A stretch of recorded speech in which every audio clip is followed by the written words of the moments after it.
சமைக்கலாம், ருசிக்கலாம் வாங்க. இன்றைக்கி நாம் பார்க்க போகிறது பார்த்திங்கன்னா, மத்தியானம் லஞ்ச் நான் எப்படி சாப்பிட போகிறேன் அப்படின்னு தான். குடல் கறி ரெடியாக இருக்குது.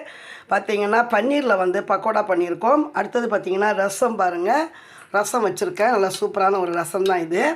பார்த்திங்கன்னா குடல் கறி அப்படின்னு சொல்கிறாங்க. நமக்கு வீடியோ போடலை அப்படின்னு நினைக்காதீங்க. வீட்டில் சவுண்ட் அதிகமாக இருந்தது, குழந்தைங்களாம் வீட்டில் இருந்ததுனால என்னால் வீடியோ போட முடியல.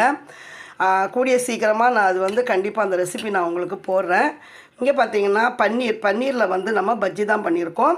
குடல் கறியோட இந்த ரசத்தோட சுட சுட இந்த சாப்பாடு ரொம்ப ரொம்ப டேஸ்ட்டாகவும் ரொம்ப சத்தானதாகவும் இருக்கும். பாருங்கள், ரசத்துக்கு நல்ல காம்பினேஷன் இது. ரொம்ப சத்தானது, குடல் புண்களெல்லாம் ஆற்றும் அப்படின்னு நான் சொல்லியிருக்கேன்.